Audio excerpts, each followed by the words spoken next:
बिस्मिल्लाहिर्रहमानिर्रहीम। अस्सलाम वालेकुम फ्रेंड्स, कैसे हैं आप सब? उम्मीद है सब बिल्कुल खैरियत से होंगे। आप देख रहे हैं इन्फो हाइव और मैं आज आपके सामने एक नई वीडियो के साथ एक बार फिर हाजिर हूँ। आज का मेरा टॉपिक भेड़िए के बारे में है।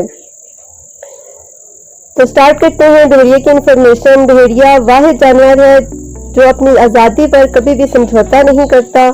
भेड़िया वाहिद जानवर है जो किसी का गुलाम नहीं बनता, जबकि शेर समेत हर जानवर को गुलाम बनाया जा सकता है। भेड़िया वाहिद जानवर है जो इतनी ताकत रखता है कि इसकी तेज तीन आंखें किसी जिन का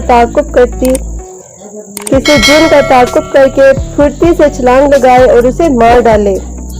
भेड़िया कभी मुर्दार नहीं खाता और ये जंगल के बादशाह का तरीका है।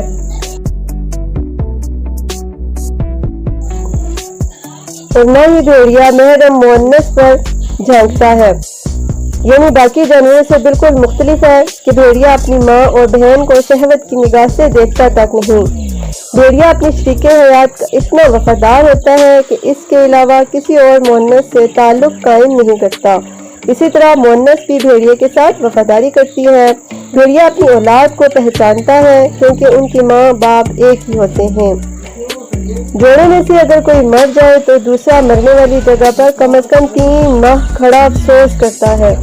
भेड़िए को अरबी में इब्नुल बार कहा जाता है, यानी नेक बेटा, कि वालिदैन जब बूढ़े हो जाते हैं तो उनके लिए शिकार करता है और उनका पूरा ख्याल रखता है।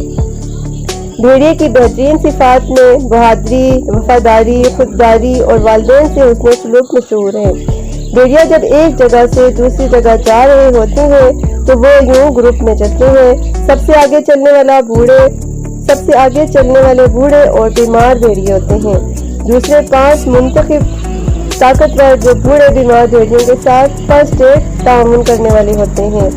उनके पीछे ताकतवर दुश्मन के हमले का दिफा करने वाले चाक और चौबंद भेड़िए होते हैं।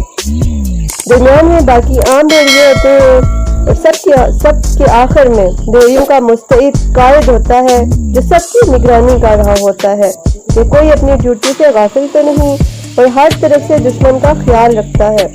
इसको अरबी में अलग कहते हैं कि अकेला 1000 के बराबर है। एक सबक जो हमारे लिए बाइस इबरत है कि भेड़िए भी अपना बेहतरीन खैर ख्वाह कायद मुंतखब करते हैं, इसलिए तुर्क और मंगोल इससे प्यार करते हैं और ये तुर्क और मंगोल का कौमी जानवर है। तो फ्रेंड्स, ये थी मेरी आज तक की इन्फो। उम्मीद है आपको पसंद आई होगी। जल्दी नई वीडियो के साथ एक बार फिर हाजिर होंगी। तब तक के लिए इजाज़त चाहती हूँ। अगर आपको मेरी इन्फॉर्मेशन अच्छी लगती है तो मेरी वीडियोस को लाइक और कमेंट ज़रूर किया करें और अपने फ्रेंड्स के साथ भी शेयर किया करें। जल्दी नए कंटेंट के साथ एक बार फिर हाजिर होंगी। तब तक के लिए इजाज़त चाहती हूँ। अल्लाह हाफिज़।